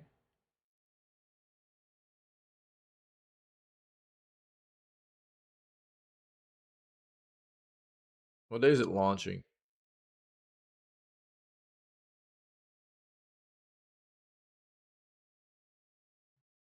Let's see here. I'll link it on the store page of Steam as well, so you guys can take a look if you're not familiar. The first Citizen Sleeper was supposed to be very good, and I imagine this one will probably be on par.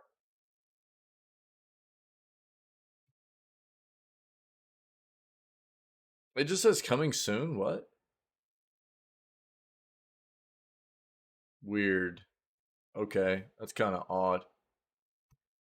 But it is supposed to be hitting Game Pass, so good to know, I guess. It's a good time to be buying into Game Pass. There's a lot of big titles hitting. Lies of P, I'm pretty sure is hitting Game Pass as well. If you've been wanting to try that out, I think Lies of P is going to be on it, which comes out towards the beginning of next month. Payday 3 as well, towards the, like, in the third week of next month. 20th, 21st, I think. There's a lot of games hitting Game Pass, dude. Obviously, a lot of people are going to be buying in for Starfield, but Phasmophobia's console launch delayed by office fire. Spooky. I hope nobody was hurt. Hours ago, Phasmophia's developer Kinetic revealed that the console launch of their multiplayer horror title has been delayed because of a recent fire incident in their office building. It was supposed to be released this month, but it has now been pushed back to October. On a positive note, Kinetic explained why this is potentially more advantageous, as it now means that they'll be pushing it for a special launch during the Halloween period, which will likely resonate with their fans.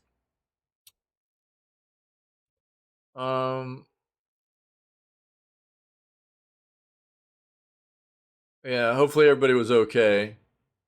Basically what that stated was like fans were understanding, as they should be, you know. Okay. So console launch of Phasmophobia is being pushed back to a close to Halloween release time, it looks like. Okay, guys, if you didn't know. There we go. Excite Bike 64 revs up for Nintendo Switch Online next week. Nintendo has announced another beloved Nintendo 64 classic for the Switch Online in the form of Excite Bike 64. The game is coming to the service's expansion pack add-on next week, joining other Nintendo 64 games like Pokemon Stadium, Paper Mario, and Pokemon Snap. To accompany this announcement, Nintendo also released a rather cute retro-inspired trailer in the style of an old-school 90s video game ad, showing off all the things you can do in Excite Bike 64. Check out the trailer here. Let's go. 3, 2, 1. You know, the motorcycle game that I used to jam out on was Jeremy McGrath's game, dude. What was his motorcycle game called? Is it just Jeremy McGrath Racing or something? You'll have to unleash your inner beast. think it was on PS1, dude. I played the crap out of that. I had a buddy that was like a motorcycle racer and stuff, and he had the game, dude. So I'd borrow it every once in a while and play it.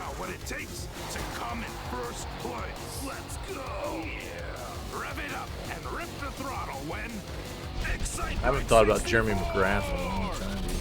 That was his name, right? Now I gotta look it up.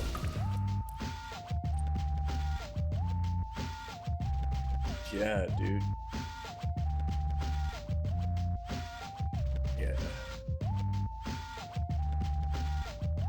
Yeah, it was like Jeremy McGrath, Supercross. Yeah, dude. 1998. Yeah, bro. Yeah, sick. That's cool. I haven't thought about that in a while. All right. Although the Switch Online version of Excitebike 64 will mostly be a pretty faithful conversion of the Nintendo 64 game, you can look forward to a couple of bells and whistles. For instance, the visuals have been sharpened up a little so that things aren't quite so blocky. Although this is the Nintendo 64, you can also enjoy local and online multiplayer with other Switch users. This is going to be hitting on August 30th, okay? But you do have to be a subscriber to Switch Online, and you have to have the expansion pack part of Switch Online. So, there you go. No Man's Sky releases full-length trailer for upcoming Echoes update from Zero to Hero, baby. As of the 24th of August, gamers have received a brand new trailer for No Man's Sky and its new update. This update is known as Echoes, which has added a lot of new features to the title and gained much attention from fans who are already flocking to the game. What will be available during this next update for No Man's Sky? According to the trailer that was released, there's a lot of new content for the game for gamers to enjoy, as they have worked tirelessly to add a lot of fresh content. Players haven't seen new features in No Man's Sky for a long time, and due to the update, the fan base is giddy with excitement. There was one not that long ago, dude. What? I thought, like, about a year ago? But that had a lot of new content, too, I thought. So far, the update has may not be as big as many would have hoped, but there's been a lot added to the game. To start, there's been a whole new species added for players to both play as and interact with. This new species is known as the autophage, and they are entirely made from technology, but more specifically, random and old technology. Upon starting Echoes, the player will be able to play as part of the autophage. There will be multiple cosmetic items that can be discovered through the assisting the autophage in missions. Since No Man's Sky is such a large game, there are many pieces of technology to discover, such as weapons, ships, suit technology, creatures of all shapes and sizes. Now, thanks to Echoes update, even more to discover in the universe of No Man's Skies. There's a new multi-tool which can be found. Players will also be able to craft their own staff under the guidance of the autophage, which is also classed as a multi-tool. There are new ships to discover, especially frigates, and more creatures to find throughout the galaxy. Another major inclusion to this update is a whole new story that is related to the autophage themselves, as players will be able to travel the galaxy finding different encampments created by the autophage. They will also be able to use certain shrines to access vivid memories of the autophage. As players explore and discover numerous secrets of the autophage, they will uncover the brand new language that has come to No Man's Sky. Over the past few updates, since update 3.3, we have been seeing a new form of the story under the name of expeditions. Expeditions have been used in No Man's Sky to tell individual stories that will eventually end and change into another story. This update is no different, as it brings a whole new journey for players to jump into and explore with their friends.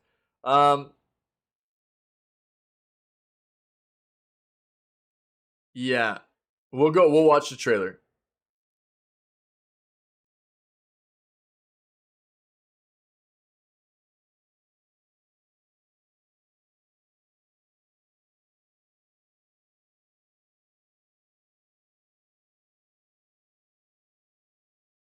Basically, the gist of what this talks about is the terrible release of No Man's Sky, which it absolutely was. This is the greatest example in modern gaming history of a game that has been hyped up and marketed and not followed through with what it was supposed to be providing its consumers with on a content based level. It literally touted so many things you were going to be able to do in the universe of this game, and it was very, very bleak on that front. And they duped a lot of people. It was unacceptable. It's not forgivable, really. It's not, in my opinion. And I think that I will at least say that, and to, I mean, people know how I stand on this front with developers that do this kind of thing. The way I address this, no game should ever release that does this. Whether it be a performance based issue or a content based issue, games should not release in this fashion. It's terrible for us as the consumer and gaming enthusiasts to have companies do this to us. We also, in my opinion, shouldn't be of the mindset where we, give them a pass for getting the game into a state that it was supposed to be on release. We can say good job to you as the developer for finally making the game what it should have been on release in the first place. But you don't. I mean, I don't even know that I would say good job. Like they shouldn't be getting kudos. They shouldn't be getting pats on the back for it. They definitely shouldn't be getting awards for it or anything like that. Because honestly, the games should not have released in the state that they did to make us feel cheated and duped out of our money. So on that front, it's really not acceptable or forgivable what No Man's Sky did in the first place. But I will commend Hello Games for what they've done since then, which is they apparently felt terrible about what they did. They have continued to come out with numerous updates since its release. And I don't even want to talk about the updates to make the game be what it was supposed to be in the first place. Because, again, that's what it should have been on release. So I don't care about that. What I do think is commendable is that they have continued to create content for this game, expanding it past what it was supposed to be in the first place. Ferret, what's up, dude? Expanding the game past what it was supposed to be in the first place. They have continued to add content to this game, and it doesn't cost anything more than the base game. And the base game constantly goes on sale for $30. So you buy the base game, you literally get everything that has ever been developed and added to this game, which apparently at this point is a significant amount of content. So I will say that they have at least shown remorse. They've at least shown remorse for what they did in the first place, and they've tried to recompense for it. You know what I mean? Tried to get back in the good graces of their fan base, of the gaming community, by continuing to provide new content at no additional cost. It's a rarity. You don't see it very often. So is it acceptable what they did on the release of this game? Absolutely not. It absolutely is not. They should continue to be looked at as a prime example of what not to do as a video game developer. And they will be. They're notoriously, they're infamous for it. And they always will be. And they rightfully so, they should be. But at the same time, they have done something moving forward to try and make up for it. And I think that that's all you could really ask. That's all you could ask. And they've done it in the right way, in my opinion. In a way that they've just continued to work to make the game bigger and better for their player base beyond what it was ever supposed to be in the first place, without ever charging more. 7 years now, I think. 7 years now, and they continually... How many updates for No Man's Sky at this point?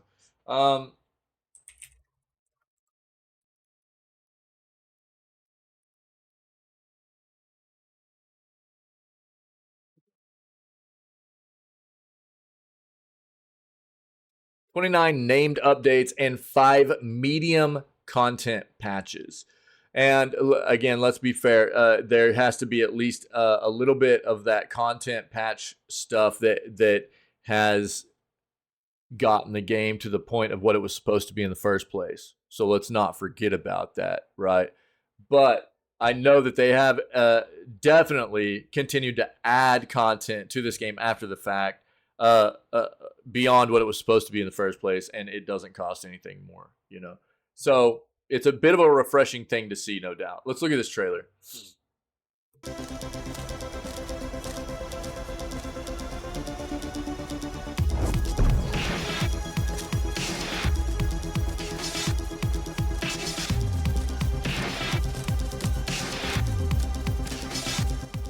Sorry, that was a bit loud.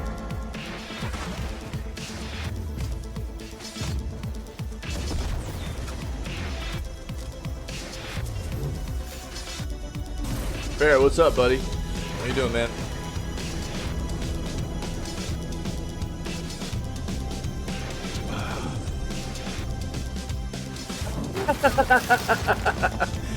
Let's just call this what you don't like me anymore, dude. That's what it is. I'm just playing, bro. I'm just kidding. Yeah, I got you, Doug. Happy Friday, buddy.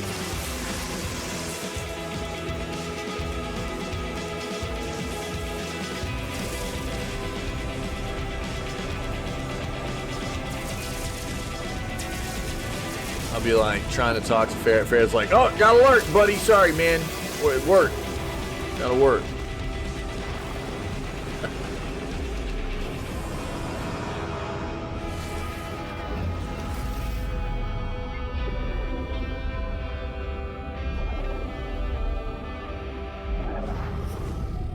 Cool, man.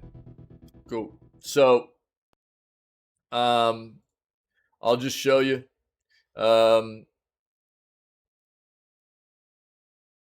No Man's Sky real quick. It might actually be on sale. I thought I saw it on sale. It is on sale right now. It is on sale. It constantly goes on sale for half off. So you're talking about $30 for this game and all the content. Celebrating 7 years of No Man's Sky. There's actually a trailer for this where they go through all the major updates that they've done and stuff like that. And you see bits and pieces of the content and things. And I mean, I don't ever want people to forget what the absolute scamaz was of the marketing and promoting of this game before its initial release and on release. That was just terrible. Should never happen like that. Absolutely not. But they have continued since its release to push out more and more content, and at a $30 price point, you get it all. If you get it on sale for $30, you know. So if it's looking interesting to you, I will at least commend Hello Games for continuing to try and give back where they failed in the first place, in continuing to make content for this game even 7 years after its terrible release and not ever charging anything extra for it. It's at least something notable. It's notable.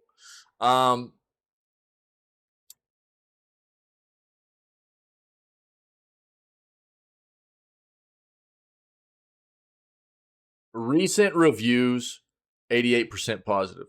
All-time reviews, 76% positive. This game's reviews will forever be skewed. The review score will forever be skewed by its release. Forever. Forever. It just will be.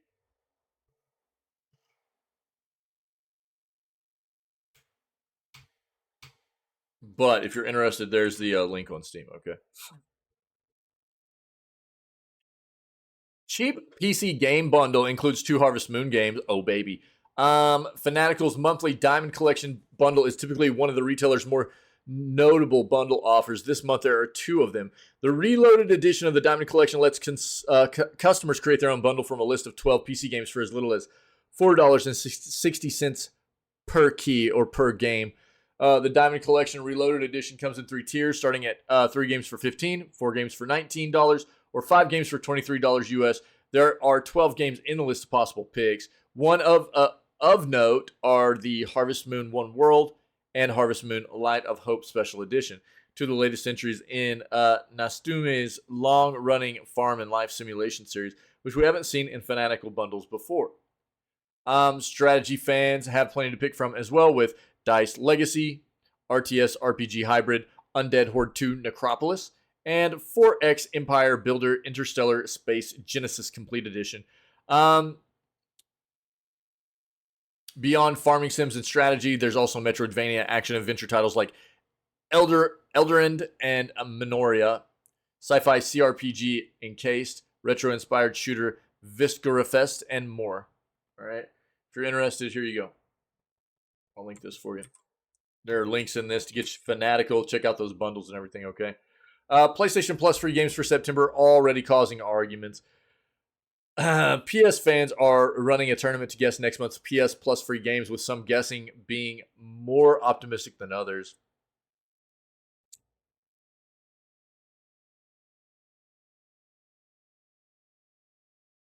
Over the past few months, PS Plus subreddit has been holding a tournament for users to guess which free essential games will be announced each month.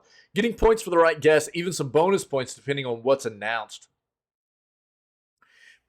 Purely harmless fun. The lack of major titles is clearly getting to fans, as reflected in some of the guesses for September's free PlayStation titles. Commenting their suggestions on Medungeon's Reddit tournament post, most fans played it safe, guessing titles like Hitman 3, Marvel's Spider-Man, and Little Nightmares 2. Both of the latter guesses being especially plausible given Marvel Spider-Man 2 is on the horizon, and Little Nightmares 3 was announced during Gamescom opening night live show the other day.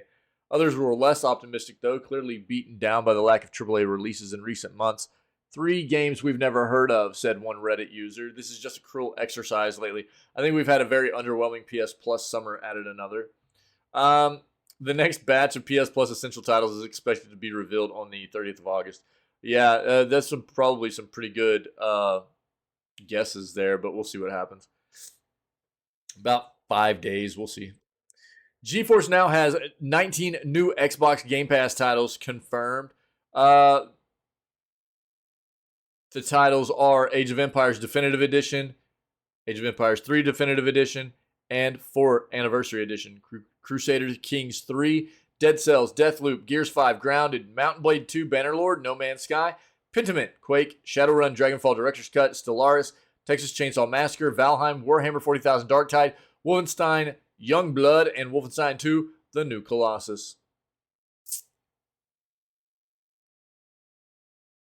In a post on Twitter, the GeForce Now page also revealed that in the coming weeks, Cyberpunk's Phantom Liberty expansion, Alan Wake 2, and Payday 3 will all be coming to the platform as well. All right? If you didn't know, now you know. Chatters. PlayStation just made an unexpected gaming acquisition. Sony, other than creating consoles, video games, movies, and TV series, also known for its quality brand of audio devices. Excuse me. I'm so sorry, dude. That yawn's been sitting there for a hot minute, dude. Especially when it comes to top-tier headphones, earbuds, as well as many other forms of technology. As reported by ZBiz.com, not content with its current back catalog of high-end products, Sony Interactive Entertainment has recently acquired a renowned audio technology brand of gaming headphones, namely California-based Audiz, bringing them into the PlayStation ecosystem. Audiz is a premier brand for headphones, and this acquisition highlights Sony Interactive's focus on innovation and providing the best audio experience to PlayStation players. We're excited to bring Audiz's expertise into the PlayStation ecosystem, building on the great strides that we've made with PS5's Tempest 3D audio tech and Pulse 3D wireless headsets.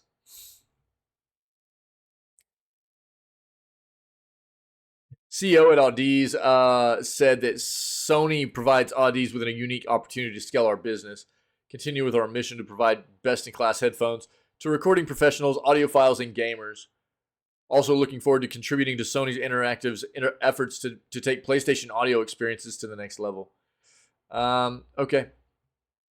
So Sony just acquired Audiz. TLDR, that's what you need to know. Baldur's Gate 3 has fallen out of the 10 highest rated games of all time list. Really? It's still very highly rated. It's just been pushed out of the top 10.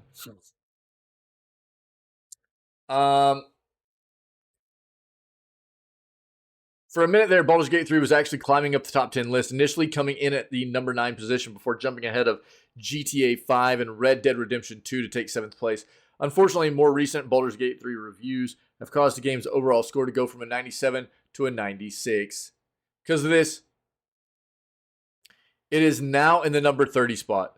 So going down 1 point from a 97 to a 96 has caused it to go from number 7 to number 30 on Metacritic's highest rated games of all time list. Counting duplicate entries. Yeah. Finds itself sandwiched between Uncharted 2, Among Thieves, and Resident Evil 4. 2 games many point to as 2 of the best the industry has ever seen. So it's not like Baldur's Gate 3 has gotten any negative reviews. In fact, 100% of the critic reviews for Baldur's Gate 3 have been positive, though some publications have given a 9 out of 10 instead of 10 out of 10. For those curious, the top 10 highest rated games are once again The Legend of Zelda Ocarina of Time, Tony Hawk's Pro Skater 2, and Grand Theft Auto 4. Soul Calibur, Super Mario Galaxy, Super Mario Galaxy 2, RDR 2, Grand Theft Auto 5, Disco Elysium, The Final Cut, a banger, The Legend of Zelda Breath of the Wild, and The Legend of Zelda Breath of the Wild, now that Baldur's Gate 3 has lost its spot.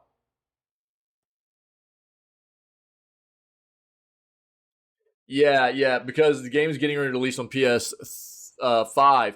It has a chance to pop back up into the top 10. So we'll see what happens. This is the last article I have for today, guys. If anybody has anything to add, let me know. We'll discuss it before we move on and go play some Blasphemous 2 for the rest of the day. Okay.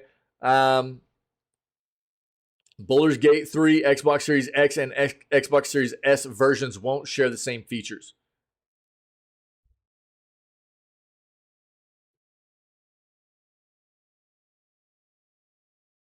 Yeah. So by not including the same features on both platforms, it allows Larian to go ahead and release the game for the consoles before the end of the year. They were having significant issues.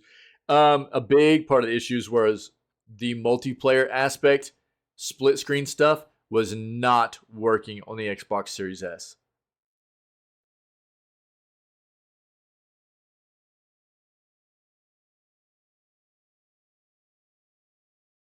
Which is stated right. It was so Xbox has this really terrible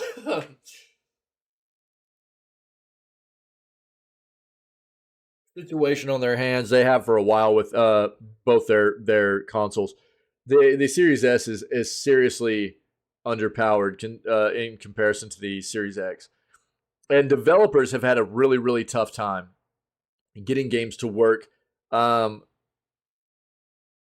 across both platforms in the same capacity and optimized for both platforms, functioning the same exact way.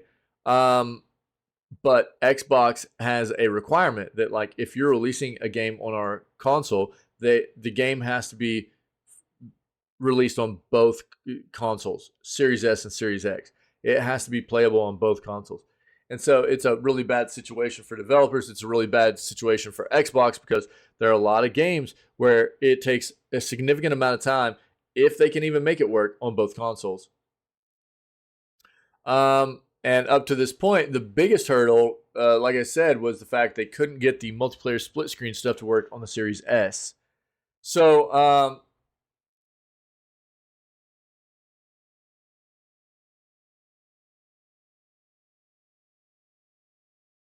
yeah, so Phil Spencer recently stated the feature parity policy between the two consoles was something that guarantees as much accessibility as possible. But it was this requirement, which is what he's talking about, is the games needing to be released on both platforms, right? Nice, fair. It was this that was proving problematic for Baldur's Gate 3's split screen co-op feature in the Xbox version. We read about this yesterday, actually, as well. After a discussion between the CEO and Larian Studios at Gamescom, it was announced the game will be playable on both Xbox Series X and S in 2023. quote, all improvements will be there with split screen co-op on Series X. Series S will not feature split screen co-op, but will also include cross-save progression between Steam and Xbox Series. Baldur's Gate 3 is not the only title to omit split screen co-op on Xbox. Halo Infinite's local co-op feature was canceled by 343 Industries, which was a significant loss for longtime fans of the series. Turn 10 developer Forza also announced there will be no split screen mode for the game when it launches on October 10th.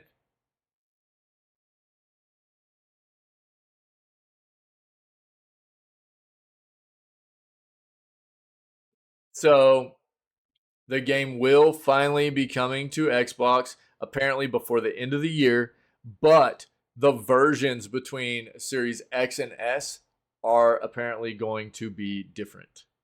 So be aware of that. All right. That's the news, baby. That's the news. You guys rock. Appreciate you. So good to see Armored Core from software actually performing very well on PC. That's a good look for me, man. After what I experienced with Elden Ring, it's good to see that from them. Again, not a game on the same scale or magnitude of something like Elden Ring, but it's a step in the right direction, I think. And who knows, we might play it next. I love mech games, dude. So we'll see. We'll see what happens. But we're gonna move on. We're gonna go play our first full day of Blasphemous 2, but it will be we'll call it day 2 for us since we got to play about a few hours of it yesterday. Hope everybody is having a great Friday so far. I hope the start of your weekend's going well. It'll be a great day, man. We're gonna eat a lot of food. We're gonna play games. Play Blasphemous 2. I'm already loving it so much, man. If you love Metroidvanias, you should really be checking out the Blasphemous series. The first one's a banger. The second one feels great so far, and that's what we're going to go do now.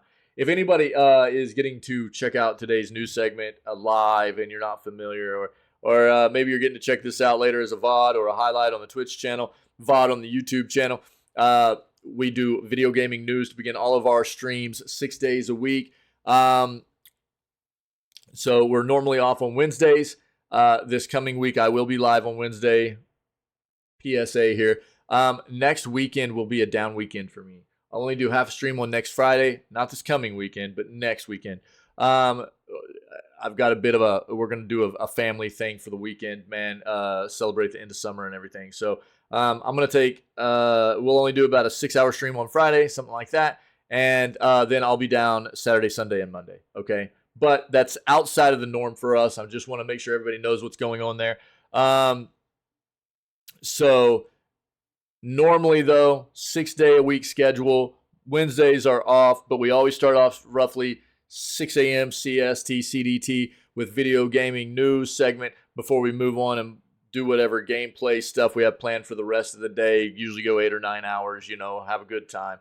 All of the content that we do, video gaming news segments, playthroughs of games that we've done, crazy, fun, wild clips and highlights, all that stuff, up on the Twitch channel in playlists as well as on the YouTube channel and stuff. So check all that content out. If you're digging it, man, come hang out with myself and the rest of the cool peeps that we got that are part of our community here, man. And we're always looking for more awesome people that love the world of video games to come be a part of what we do and enjoy it with us, man. Other than that, man, again, happy Friday. Stay healthy, stay safe, be kind to one another, and we will check everybody again for more video gaming news. Tomorrow for August 26th. All right.